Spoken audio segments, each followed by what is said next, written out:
मैं डॉक्टर अमित भटनागर पंतनगर कृषि विश्वविद्यालय में प्रोफेसर के पद पर कार्यरत हूं और अपने इस चैनल के माध्यम से ये मैं प्रयास कर रहा हूं कि किसानों तक सही जानकारी पहुंचे ताकि वो खेती में उसका लाभ ले सकें। तो किसानों तक सही जानकारी का होना बहुत ज़रूरी है। तो हम जो अनुसंधान कार्य करते हैं वो अगर उन तक पहुंचते हैं और उसके उनके वैज्ञानिक कारण पता होते हैं तो निश्चित रूप से ये बात हमको जल्दी समझ में आती है और हम उसका लाभ अपनी खेती में कर सकते हैं। तो सही बात जानना और वैज्ञानिक कारण जानना दोनों ही चीज़ें बहुत ज़रूरी हैं। तो मैं यही प्रयास कर रहा हूँ कि सही बात तो पहुँचे और उन चीज़ों के पीछे क्या वैज्ञानिक तर्क हैं, क्या कारण है, वो भी पता होने चाहिए, मतलब साइंटिफिक बेस पता होना चाहिए। इसका भी मैं प्रयास कर रहा हूँ। इसलिए मैंने एक अलग से प्लेलिस्ट बनाई है कृषि किसान, जिसमें मैं हिंदी के लेक्चर्स या हिंदी में अपनी चर्चा कर रहा हूं और बाकी दूसरे प्लेलिस्ट में लेक्चर हिंदी इंग्लिश दोनों लैंग्वेज में है, जो एग्रीकल्चर पढ़ने वाले स्टूडेंट्स के लिए बहुत लाभदायक है। तो आज जो मैं बात करना चाह रहा हूं वो आलू की खेती में क्या एमओपी का प्रयोग करना तो ज़रूरी है ही, खैर कितना ज़रूरी है, क्या एमओपी से कुछ नुकसान हो सकता है। देखिए, एमओपी जो खाद है, रासायनिक उर्वरक जो है, बहुत अच्छा उर्वरक है जो पोटेशियम के लिए प्रयोग किया जाता है और इसमें दो आवश्यक तत्व होते हैं, एक पोटेशियम है और एक क्लोरीन है। तो ये दोनों ही आवश्यक पोषक तत्व हैं और पौधे के लिए 17 पोषक तत्व आवश्यक होते हैं और ये एमओपी लगभग सभी फसलों में प्रयोग की जाती है। लेकिन कुछ फसलों में एमओपी के प्रयोग करने से उपज कम हो जाती है। उसमें एक आलू की फसल भी है कि अगर हम एमओपी का कुछ ज़्यादा प्रयोग कर देते हैं तो फसल की उपज, मतलब जो आलू की जो उपज है, वो कम होने की संभावना रहती है।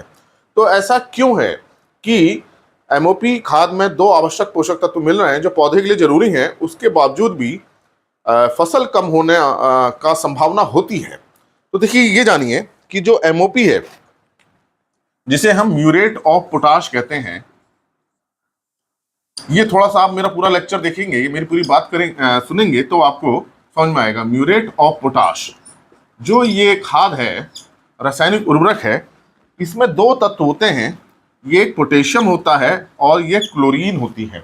तो पोटेशियम है और क्लोरीन है और दोनों ही ये आवश्यक तत्व हैं, दोनों के ही अपने अपने काम है पौधे के अंदर। और दूसरा ये तो पोटेशियम है और ये जो है क्लोरीन है। अब जो समस्या आती है वो इस क्लोरीन की वजह से आती है। पोटेशियम तो चाहिए क्योंकि आलू में स्टार्च बनता है और स्टार्च बनने के लिए पोटेशियम की जरूरत होती है। तो जिन फसलों में स्टार्च बनता है उनमें पोटेशियम ज़्यादा जरूरत होती है। तो पोटेशियम तो चाहिए और अच्छी मात्रा में पोटेशियम चाहिए, लेकिन इस पोटेशियम के साथ जो क्लोरीन है ये इसमें समस्या पैदा करता है। उसका कारण क्या है, ये जो क्लोरीन है एक्चुअली में ये क्लोरीन पानी की मात्रा को बढ़ा देता है। पौधे के अंदर पानी की मात्रा का अवशोषण ज़्यादा होता है, पानी की मात्रा बढ़ाता है। अब आलू की फसल में क्या है कि जो आलू बनता है वो जमीन के नीचे बनता है और जब जड़ें अवशोषण करती हैं और उस आलू में स्टार्च बनता है और स्टार्च बनने के लिए जरूरी है कि उसके अंदर पानी ज़्यादा ना हो। अब ये पोटेशियम तो सहायता कर रहा है स्टार्च बनने की, लेकिन क्लोरीन, जो क्लोराइड आयन होता है, ये ऑस्मोलाइट होते हैं, मतलब जहां क्लोराइड आयन होते हैं वो पानी को रोक के रखते हैं। तो जब क्लोरीन जाएगा इस म्यूरेट ऑफ पोटाश के साथ तो आलू के अंदर जब ये क्लोराइड बनेगा तो उसको पानी को रोक के रखेगा। तो जो आलू के अंदर पानी की मात्रा क्या रहेगी, ज्यादा रहेगी, नमी ज्यादा रहेगी। उस कारण से जो स्टार्च है वो कम बनता है। तो स्टार्च कम बनने के कारण आलू की जो उपज है, जो आलू का जो साइज है, वो क्या हो जाएगा, कम हो जाएगा। देखिए, आलू के अंदर जो है मुख्यतः कौन सा पदार्थ है, स्टार्च है।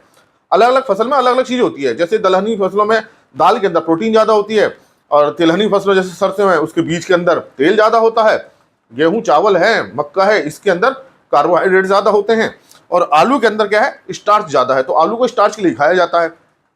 तो अब आलू तो तब बढ़ेगा ना जब उसके अंदर स्टार्च बनेगा। अब क्लोरीन हमने दी, म्यूरेट ऑफ पोटाश दिया, तो ठीक है, पोटेशियम ने अपना काम किया, सब कुछ अच्छा किया और क्लोरीन भी उसके अंदर गई।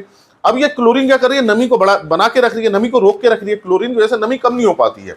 पहले पौधे पानी का अवशोषण करते हैं उसका जो बीज बनता है या जो फल बनते हैं उसमें धीरे धीरे पानी की नमी कम होती जाती है। लेकिन क्या करता है, क्लोरीन का अवशोषण कर लिया उसने, आलू के ट्यूबर ने, आलू के टुकड़े ने जो बना है जमीन के अंदर।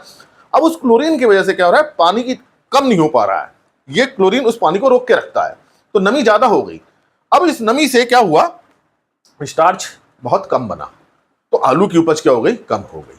तो ये इसके कारण से क्या होता है, उपज कम हो जाती है। सब कुछ अच्छा हो रहा है, ये एक आवश्यक पोषक तत्व है जो बहुत काम करता है फसल के अंदर, हर फसल में काम करता है। क्लोरीन जरूरी है, आवश्यक पोषक तत्व है, 17 आवश्यक पोषक तत्व में, लेकिन यहां इसके कारण से समस्या आ गई।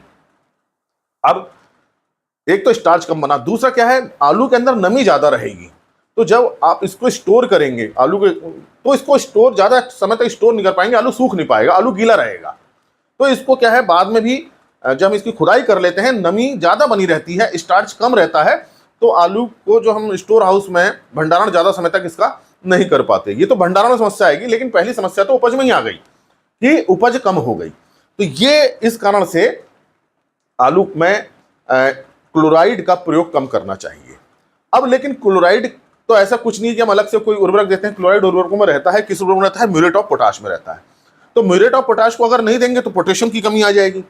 तो इसके लिए आप क्या करें कि एक तो एनपीके आप खाद प्रयोग कर सकते हैं, 12-32-16 वाली आती है, या कोई सी भी एनपीके खाद जो आती है इसमें नाइट्रोजन फास्फोरस पोटाश तीनों होता है, वो दे सकते हैं, या सल्फेट ऑफ पोटाश आता है उसको भी आप प्रयोग कर सकते हैं।